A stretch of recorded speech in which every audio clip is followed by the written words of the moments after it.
This program contains graphic material, including offensive language. Viewer discretion is advised.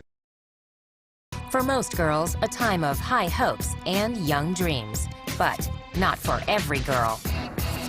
They had taken Linda, wrapped her up in a knife, and they put her into the Subaru. Rebellious acts, toxic romances. The end result? Lives in ruin. Now your ass is mine, and I'm guaranteeing you I'm no murder you. You had like the American dream and the American nightmare meeting each other on the highway. With rare footage and exclusive interviews from behind bars, we'll reveal shocking stories of teenagers convicted of unthinkable crimes. Really, you could end up here. I want to go home. I really want to go home. When Girls Kill, next.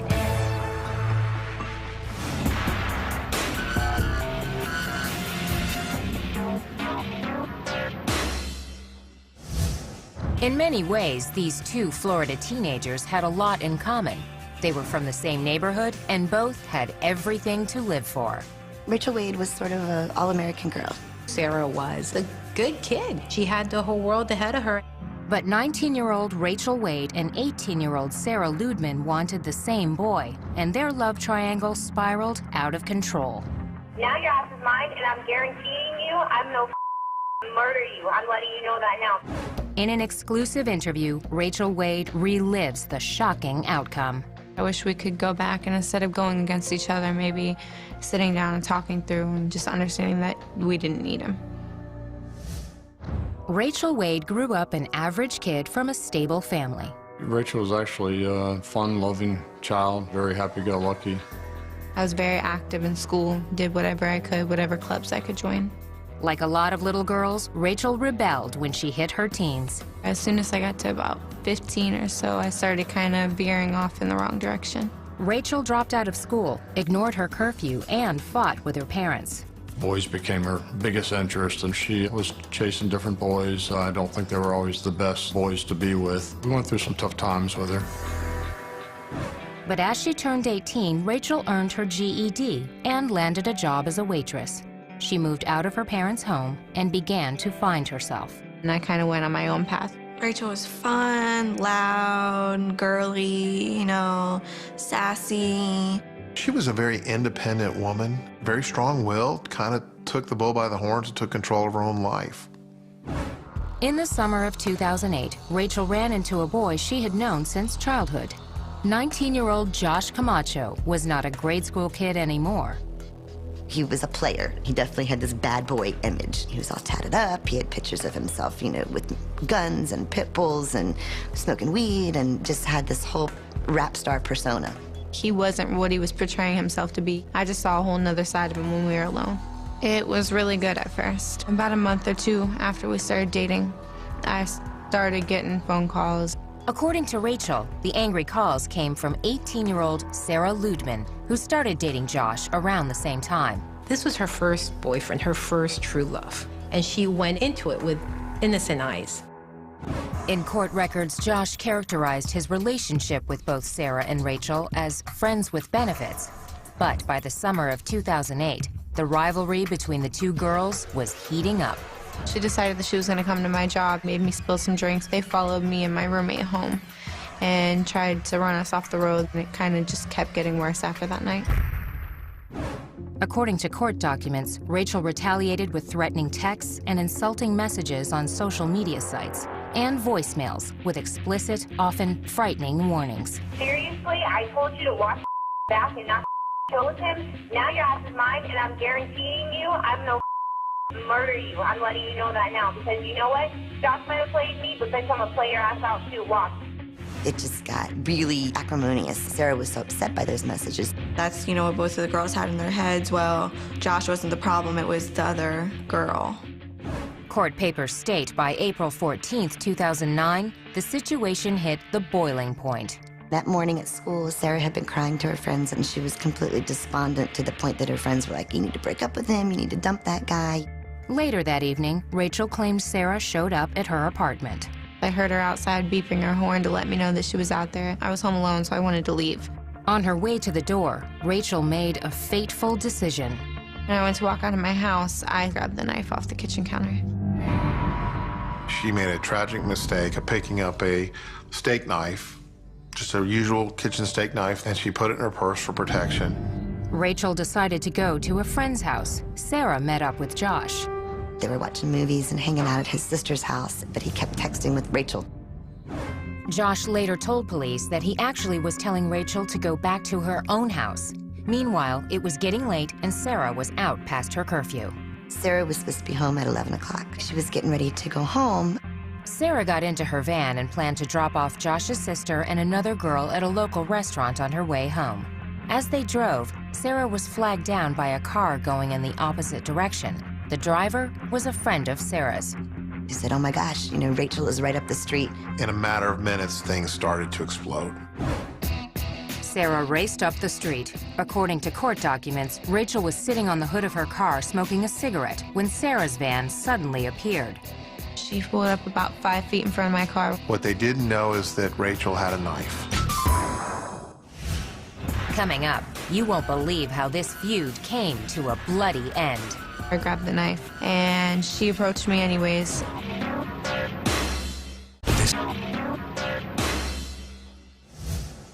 At 12:45 a.m. on April 15, 2009, after months of feuding over the same boy, it was finally showdown time between 19-year-old Rachel Wade and 18-year-old Sarah Ludman.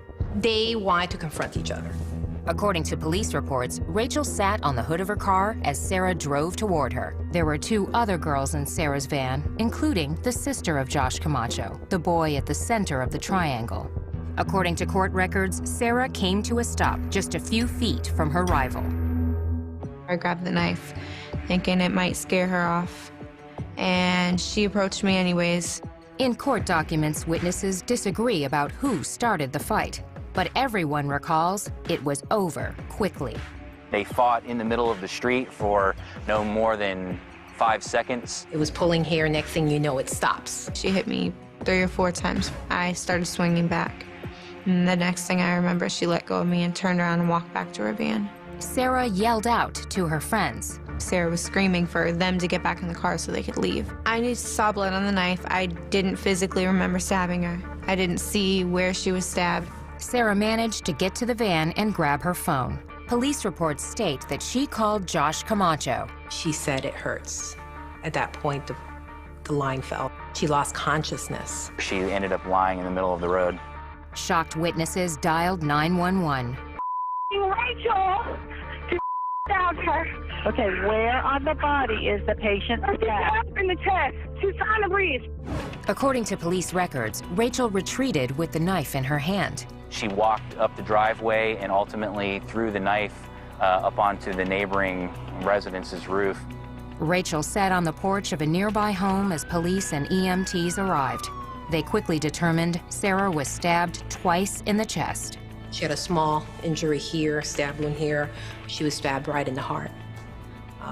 It pierced her heart. During the frantic effort to save Sarah's life, Josh Camacho received a call from his sister at the scene. Josh hurried to get there and arrived before Sarah was taken away in an ambulance. But at the hospital, she could not be saved. Sarah was pronounced dead at 2:29 a.m. Detective Mike Lynch was gathering evidence when he learned the case was now a homicide investigation. I ended up finding Rachel sitting in what used to be a bench located in front of the residence. Her demeanor was calm. I was scared, but at the same time, I didn't really know what to think or how to react. Rachel claims she was not aware Sarah was dead when she agreed to be questioned at police headquarters. I wasn't under arrest or anything, so again, I was thinking, you know, maybe it's not that bad. When I was down at the hospital, okay, I saw where she was stabbed at. She made no indication that there had been a stabbing, that there was a knife involved. The detective told Rachel exactly what happened. The next piece of information that you need to know is that she is dead. And she died as a result of these stab wounds. When they told me that she had passed away at the hospital, I kind of lost it. I couldn't believe what they were telling me. The hard truth of her situation became clear when Rachel was charged with second-degree murder. Bail was set at $500,000. If convicted, the 19-year-old faced life in prison. Fact is, she stabbed her and she killed her. For second-degree murder, I didn't have to prove she intended to murder her. Sarah came looking for a fight, so it was apparent to me that this was a good self-defense case. Murder or self-defense. The lines were drawn when the trial began in July 2010. Among the witnesses called by the prosecution, Josh Camacho. His tough bad boy pose was gone. Josh coolly maintained that he had an open relationship with both girls. When he came into court, the appearance was just a little guy. Very quiet, very soft-spoken. He says, I wasn't dating either girl. They're not my girlfriends. After these girls and their friends and their families talked about how he was their whole world and said, I was just sleeping with them. Camacho's testimony was shocking, but the prosecution's most damaging evidence came from Rachel herself. The threatening voicemails Sarah had saved. I'm gonna find you and I'm gonna beat your ass. He can get anything he wants from me. You still got your mommy and daddy's curfew, bitch. Why do you run your mouth and why are you that pathetic? So keep talking, Sarah. I'm gonna teach you it. I'm telling you now. I couldn't believe that it was me. It was out of character for me to say anything like I said to her. Please tell me, Sarah, why you would be a dumbass put a brand new picture of you and Josh at the beach on your MySpace. I'm no murder you. I'm gonna play your ass out too. Watch. You're a fat bitch and I'm gonna kill you. If you're a prosecutor, you don't get a whole lot better evidence than that. In a risky defense move, Rachel took the witness stand and claimed she received similar messages from Sarah. It's a shame that Rachel didn't save voicemails from Sarah with threats, but she didn't. The jury deliberated less than 3 hours. We, the jury, find as follows: ask that the defendant in this case. The defendant is guilty of murder in the second degree as charged. So say we all. Michael Schwartz, foreperson of jury, July 23, 2010. In September, Rachel was back in court for sentencing, and the stakes were high. She could receive life in prison, or get credit for time served as a youthful offender and go free. Sarah's mother, Gay Ludman, wanted the maximum. This is my daughter. She lays in a cemetery. I go visit her there. The judge sentenced Rachel to serve 27 years behind bars. It's a tragedy for both sides. That's all I got to say. Justice has been served. We've lost our daughter as far as having her home with us, but she's still here for us, fortunately, to visit and look forward to someday her coming home. But Sarah's lost. You know, her parents have lost their only daughter. Both parents, I mean, they felt like they did everything they could to be good parents. They'd raised girls that they were proud of. Still, Rachel does have remorse. Not sitting down to talk to Sarah would be my biggest regret. We should have met up and we should have talked. And maybe it should have been him that we confronted. Instead of going after him, maybe walking away from him. No matter what somebody says about you or to you, it's not going to resolve anything to go out and fight him. And really, you could end up here. Up next, this Kentucky teen called herself the Devil's Daughter and unleashed hell with her group of young followers.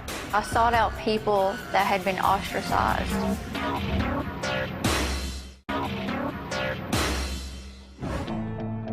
April 1997, springtime in rural Tennessee. Vidar Lilylid, his wife Delphina, and their 2 young children were returning home from a religious convention.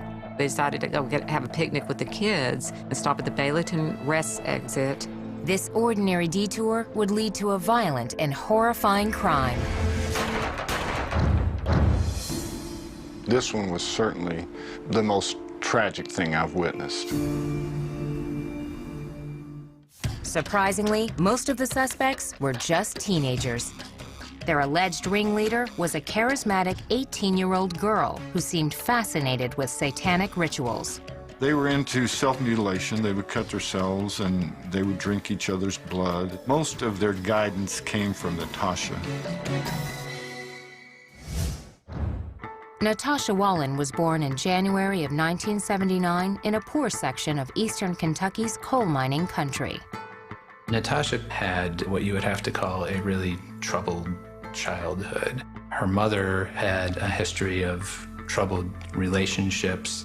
When Natasha was just 5 years old, she made an upsetting discovery. She had a stepfather, and she thought that was her real dad, and she found out that another man in the town was her real dad. Shock to her. I got betrayed, and once you're betrayed, you've always got that wondering if somebody's going to betray you again.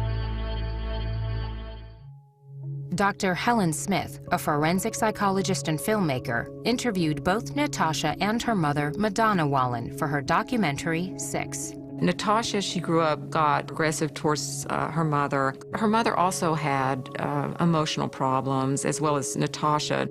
According to court documents, the feuding escalated when Natasha was 14. She was arrested for assaulting her mother and threatening her with a knife. Soon after her mother agreed to dismiss the charges, Natasha attempted suicide by slashing her wrists. She was hospitalized at a Kentucky psychiatric facility. They told me said that she needed to stay longer. She was still a troubled child, but you know, I couldn't afford to keep her in the hospital. They paid for 11 days and that was it. Court records state that Natasha was diagnosed as manic depressive and bipolar. She was prescribed Haldol, an antipsychotic drug, but she didn't take her medication. Load them up with pills. That's the answer to everything. Medicate. Court documents state that she did use illegal drugs like cocaine and heroin. Natasha developed a dark fantasy life. According to police, the teenager often signed her name backward as Satan, and she attracted other teenage outcasts. I sought out people that had been ostracized, you know, for one reason or another, from the same people that were condemning me. In her mid-teens, Natasha found love. She was married to a guy named Stephen Cornett, and they got married on her 17th birthday. They had this very sort of elaborate Gothic wedding where everybody was dressed in black. But after a few months, the marriage ended abruptly. But she did keep his last name. Alone, Natasha spent more time with her friends, which included 20-year-old Joe Reisner, 19-year-old Dean Mullins, Crystal Sturgill, who was 18, 17-year-old Karen Howell, and 14-year-old Jason Bryant. According to the Chicago Tribune, on Friday, April 4th, 1997, the group rented a room at a motel in Pikeville, Kentucky. But this was no typical high school party. It was a satanic ritual type situation. There was cutting, there was drinking blood. It was just like something crazy. I don't know, maybe a way of bonding. A story in the Knoxville News Sentinel reported that 2 days later, Natasha and friends piled into a small hatchback. They headed south toward New Orleans, armed with a 9mm Smith & Wesson handgun and a .25 caliber semi-automatic pistol. On the afternoon of April 6th, Vidar and Delphina Lillylid and their 2 kids were driving back home to Knoxville after attending a Jehovah's Witness conference in Johnson City. The Lillylid family stopped at this rest area to use the bathroom and to have a little picnic, let the kids run around a little bit. A little while later, a hatchback pulled in and 6 goth teens climbed out. You had like the American dream and the American nightmare meeting each other on the highway. Vidar, who was still probably pumped up from the convention, he thought, well, I'll talk to them about God. According to court testimony, the religious conversation suddenly turned into a carjacking. Joe Reisner is the one who pulled the gun on them. Told them they weren't going to hurt anybody. That's what they told him. So we just want your van. Court documents state Vidar and his family were loaded into their van at gunpoint. Natasha and 3 of her friends got in with them, while 2 others followed in the hatchback. They drove them to the next exit. They pulled into the first sort of small rural road they found. The area appears to be more remote than it actually is. What occurred in the woods that night was a tragic clash of innocence and evil. The witnesses heard the gunshots. Coming up, the horrifying fate of a helpless family. How could a teenager commit such a cold-hearted crime? I could have made different choices, and I should have made different choices.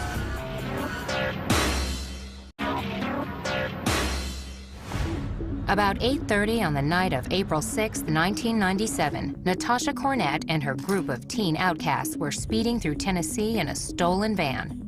Just a few miles away, sheriffs in Greene County responded to a reported disturbance.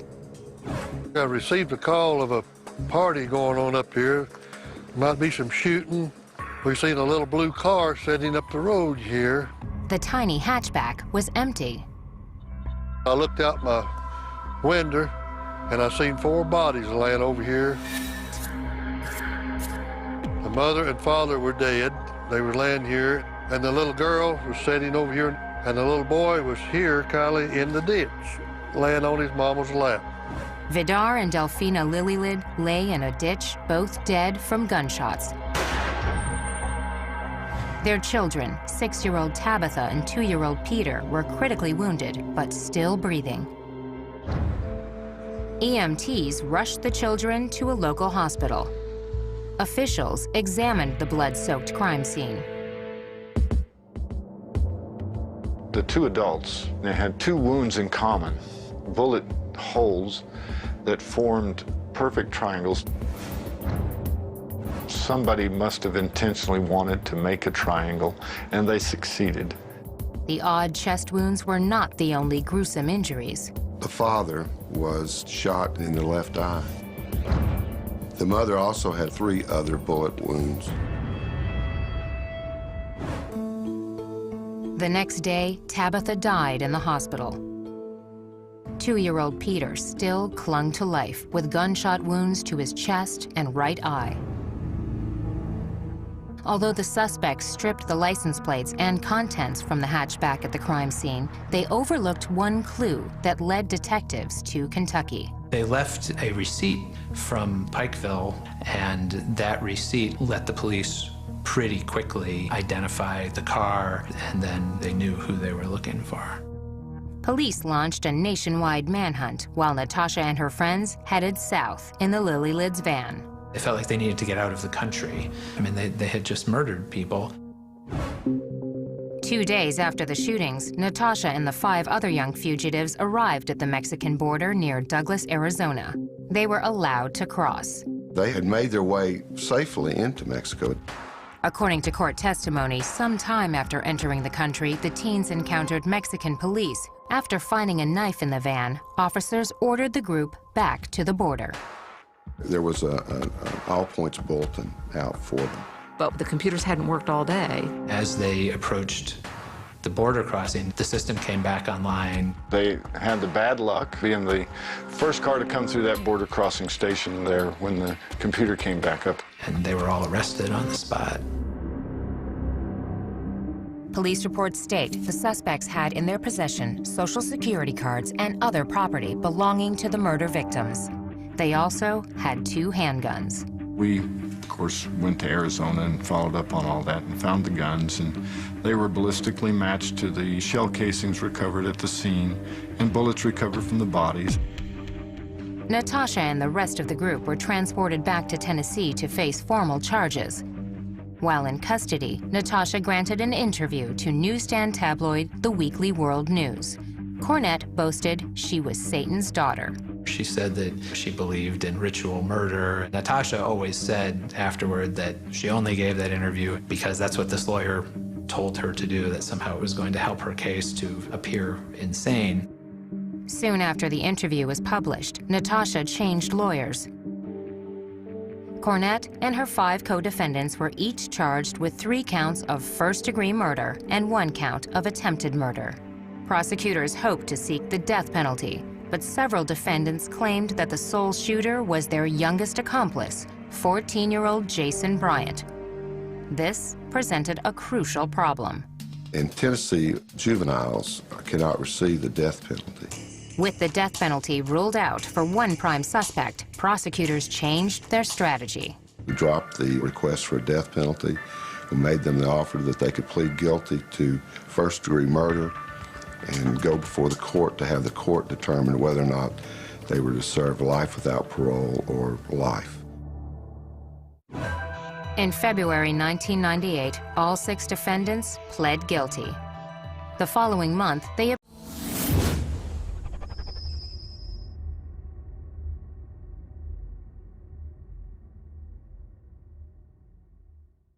appeared for a dramatic sentencing hearing. 4 of the accused addressed the court. Natasha testified she was no longer the leader after the group left Kentucky. Cornett even maintained she tried to stop the shooting of the Lillylid family. I failed in my attempt to stop the death of them. And that weighed heavily on my conscience. The judge ruled Natasha was, quote, not necessarily a ringleader for the killings, but she was the instigator and the orchestrator of the trip and the things that led to the death of the Lillylids. She was the leader of the group. She used whatever she had available to get them into the group and to keep them in the group. She received the maximum penalty, 3 life sentences without parole for the murders of Vidar, Delphina, and Tabitha Lillylid. The 5 other defendants received the same sentence. Plus, all 6 were given an additional 25 years for the attempted murder of the sole survivor, 2-year-old Peter Lillylid. In a sense, a very real sense, they received a death penalty. They will not leave the penitentiary system until they're dead. For her part, Natasha Cornett maintains that better mental health care might have prevented her unthinkable actions. Taking life is never justifiable. Never. There's always options, there's always choices. And I should have made different choices, but hindsight is great, you know. Next, she was the new kid in town, on her own and looking for friends. Was Charlie Ely an innocent bystander or part of a sadistic plot to murder a 15-year-old neighbor? And then I heard gunshots. I was like, what the hell is going on?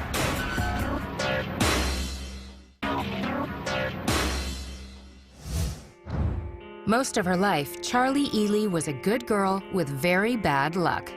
My parents didn't take good care of me the way they should have, so they lost custody.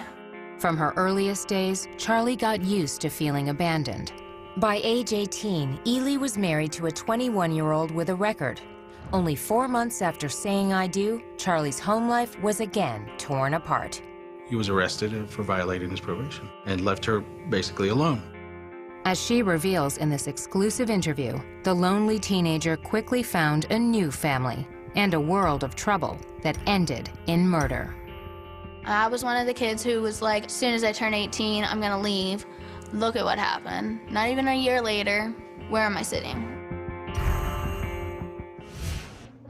Our childhood, at the beginning it was like a little rough and then it got a little better. Around age 6, Charlie and her younger sister were taken in by their aunt and uncle. To be honest, I think of my Aunt Lisa, my mom. I think of my Uncle Mike, my dad. By all accounts, her life in Maryland was a typical teenager. Jessica Lukey was Charlie's best friend in high school. The 2 girls were in the Naval Junior Officer Training Corps together. She got along with everyone. She was very outgoing and just really relaxed. She didn't seem like she was the type of girl that would fall into the wrong crowd in high school. Never had any fights according to her family. She was bullied a bit by some of her classmates because she had an eye problem. She was legally blind in one eye, and they picked on her a little bit for that. Charlie looked forward to escaping her small Maryland town. An unexpected opportunity came up after Charlie graduated in the spring of 2010. I moved from Maryland to come down to Florida to try to reconnect with my mother. I didn't listen to my Aunt Lisa and all them when they said, be careful, Charlie, why don't you just wait a couple of years and see where it goes? Charlie had another reason for moving to northern Florida. She was already forming a relationship with the son of her mother's boyfriend, 21-year-old Joseph David Burham. I had a message from him, and I had just turned 18, so that made it even better. So I read his message and I got his number and I started texting him. It was July 13th when we first started texting, and we started dating that night. It went from there. It was great. Ely arrived in Lakeland, Florida in August 2010 with the promise of a new boyfriend and reuniting with her estranged mother. As her relatives in Maryland predicted, Charlie's reunion was short-lived. Well, I dove in. Was at my mom's for 2 or 3 days. I ended up being like, you know, Joe, I need to get out of this. I can't do it. Despite the disappointment about her mother, Charlie's romance with Joe Burham heated up quickly. In early September, less than 2 months after Ely moved to Florida, she married Joe, even though he had a criminal record. His conviction for lewd and lascivious sexual battery restricted where the newlyweds could live. He was on probation. He couldn't leave the county. We found a place to live, and it was actually in Summerfield, Florida, which is still Ocala. The honeymoon didn't last long. In January of 2011, Burham violated the terms of his probation and was sentenced to serve 3 years in prison. I did feel pretty vulnerable. I'm 18. Husband just got arrested. What do I do now? I barely know anybody here. On her own in an unfamiliar town, Charlie found a way to make new friends. Charlie had a house. These other kids were able to get away from their parents and sort of hang out all together without any rules, really. They just did whatever they wanted to. Charlie's home became a hangout for a tight group of local kids, including 20-year-old Justin Soto and 19-year-old Michael Bargo. My husband had told me not to hang out with Michael Bargo or Justin Soto. I didn't listen to him. And I decided that I was gonna have them live with me. Soon, Bargo's friends, 16-year-old Kyle Hooper and his 15-year-old sister Amber Wright, were also regulars at Charlie's house. According to court testimony, Amber was in the middle of a stormy breakup with her 15-year-old boyfriend, Seth Jackson. Seth Jackson originally was dating Amber. Something transpired in their relationship where they separated, and then Seth was trying to come back into the picture with Amber. During this time, Charlie and Amber became close. Ely and Amber were best friends. That friendship would be marked by violence. And then I heard gunshots. I was like, what the hell is going on? Coming up, the grisly details of a terrible death. For such a brutal crime, it was almost professional, which is scary.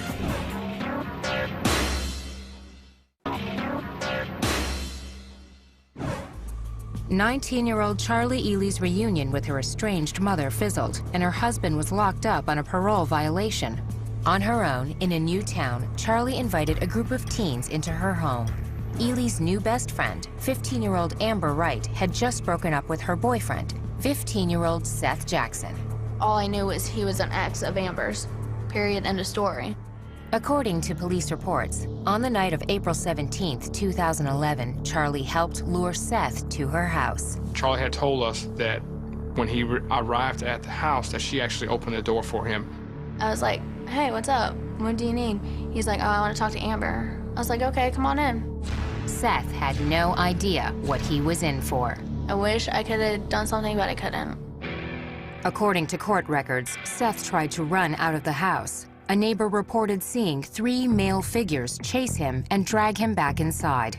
Although the crime happened in her home, Charlie told police she had nothing to do with it. I was like, holy cow. I ran into my room. I didn't know what to do. I heard a few gunshots, door slamming. According to police reports, Seth was beaten and shot multiple times before he died. Then his body was set on fire. The day after the gruesome attack on Seth, his mother reported the 15-year-old missing. That night, police launched an investigation. On April 19th, 2 days after Seth disappeared, police brought Charlie and some of her friends in for questioning. You know a lot more than what you're telling me. I know a lot more than what you're telling me. Can we agree with that? Law enforcement has a good way to try to coax things out of you. Let's just put it that way. I didn't trick her in any way for her to tell me the truth. You knew that Seth was never going to walk out of your house alive. Is that correct? Yeah. After more than 2 hours of questioning, Charlie was exhausted. I'm all by myself once again. The search led police to a remote lime rock pit where divers found 3 large paint buckets containing ashes and other remains. More burnt human remains were discovered in a fire pit at Charlie's home. There was very little physical evidence of what had actually occurred there. Forensic tests identified the victim as Seth Jackson. For such a brutal crime, it was almost professional, which is scary. Charlie, along with Michael Bargo, Justin Soto, Kyle Hooper, and Amber Wright, were arrested and charged with first-degree murder. All 5 pleaded not guilty. Ely's defense attorney, Jonathan Bull, requested a speedy trial for his client. Mr. Bull was thinking that it would behoove her to just go ahead and get this done, maybe catch the prosecution off guard a bit. Charlie's trial began in September 2011, 6 months after the murder. On September 23, 2011, the case went to the jury. It took a little more than an hour for jurors to reach a unanimous verdict. Charlie Ely was found guilty of first-degree murder. The only time that there was any real emotion was when the jury handed down the verdict, when she broke down and sobbed.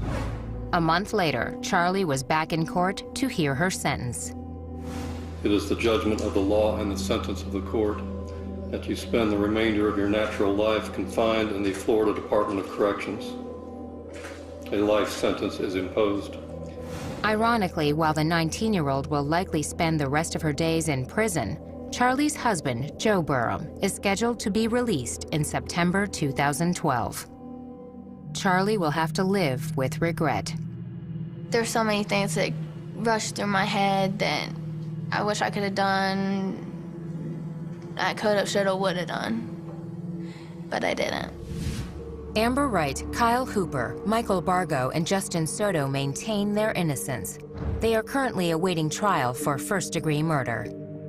Advice I'd give other young women, listen to the people who love you. I had talked to my aunt a few times, and she wanted me to come up and live with her and come back up to Maryland. I never did that. I wish I would have, because I want to go home. I really want to go home. Next, a story so strange it has to be true. The girl who said yes to her mother's murder and lived with the body for almost a month. Tess Dam was truly the mastermind and the driving force behind this.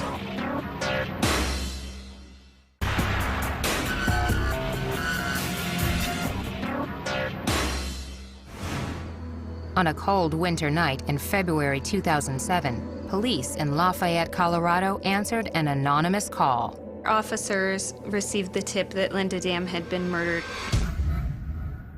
At the home of 52-year-old Linda Dam, police say they found her 15-year-old daughter Tess and Tess's boyfriend, 17-year-old Brian Grove.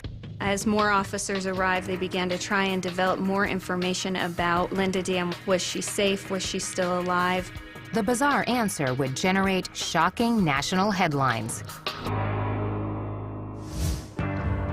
As a child, Tess Dam faced major challenges. Tess Dam grew up without a father. Her father and mother split when she was 2. Linda was very clearly addicted to alcohol, very severely alcoholic. But by all accounts, Tess and her mother enjoyed a close relationship. In 2004, when Tess was 13, she joined a basketball team at the local rec center. Eddie Anderson was the coach. She really loved her mom. Even in practice, she would go hug her mom. But Linda would come up to me, and I could smell the alcohol on her breath.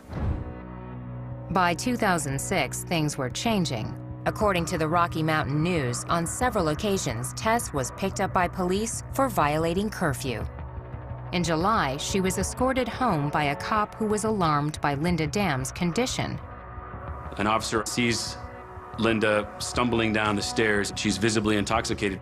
Lafayette police say they did try to get social services to intervene. They faxed over the request to the county social services, and apparently the fax never arrived.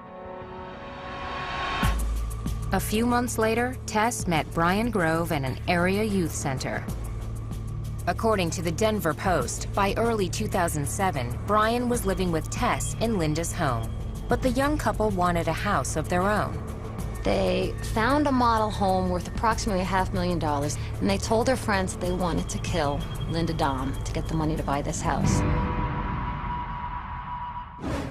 A 16-year-old friend named Jared Smith described a conversation with Tess and Brian that started at a local restaurant near the end of February 2007. Smith told police Tess and Brian talked about how much they hated Linda. On the drive back to Linda's home, Brian allegedly asked Tess if she wanted him to take care of her mother. Tess said yes. Brian went in the home while Tess and Jared were driving around. Jared Smith said he had no idea what Brian had planned. Brian later admitted that he had tried to strangle Linda, and that didn't work. Once she lost consciousness, he got a knife, drove it into her neck, and so hard that he actually couldn't pull the knife back out again. Got another knife and ended up stabbing her more times until she died. He stabbed her approximately 18 times. According to Jared Smith, Brian called and asked him to come to the house. When Jared arrived, Brian told him that he killed Linda. Jared said he did not want to be involved. Brian told him that he was already involved. Smith claimed he closed his eyes while he helped Brian move Linda's body. They had taken Linda, wrapped her up in a knife, and they put her into the Subaru. Brian then turned to his best friend, 18-year-old Jared Guy, for help.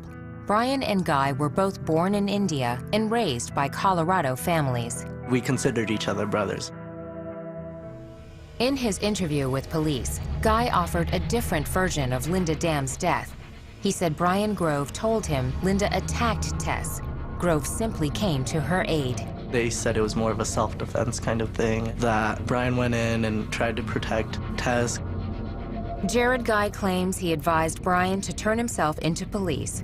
But after much convincing, Guy agreed to help his friend dispose of Linda's body. Guy told the cops they considered leaving the corpse in a landfill. Instead, they ended up at a local cemetery. The ground was frozen. Brian thought that they hadn't buried her deep enough, so he brought Jared Guy, and they both dug her back up and then drove back to the house. According to police records, Linda's body remained in the car, parked in the garage. After the entire incident happened, I was just in shock, and I really just wanted to go back to the happy little life that I'd created for my own self. Brian and Tess lived in the home and played house. She would send him things saying, your wifey did the laundry for you. They bought groceries, they cooked. The young couple also acted like rebellious teenagers. They were having parties at the house, car surfing out in the street, and really up to some pretty wild behavior. But the parties ended with the anonymous call to police on the night of February 27, 2007. Prosecutors believe the tip came from one of Tess's friends. When the police showed up to the house, they were able to find the body in fairly short order. Tess Dam, Brian Grove, and Jared Smith were taken into custody that night. Jared Guy was arrested later that week. Jared Smith was charged with being an accessory to the crime and pleaded guilty.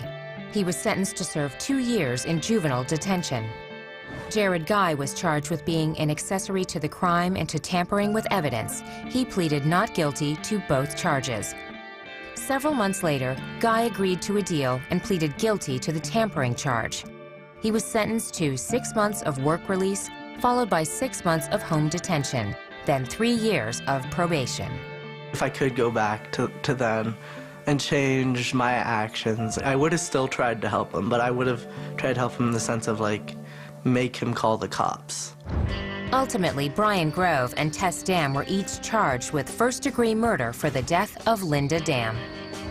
Brian copped a plea to second-degree murder. He was sentenced to 40 years in prison. Tess also pleaded guilty to second-degree murder and solicitation of murder. She was ordered to serve 23 years behind bars. Tess Dam will be released before she turns 40 years old. Brian Grove was a hands-on killer, but Tess Dam was truly the mastermind and the driving force behind this. She's the one that told Brian Grove to kill her mother. These teens could have been the girls next door anywhere in America, until fateful decisions turned lives of promise into lives marked by violence and tragedy.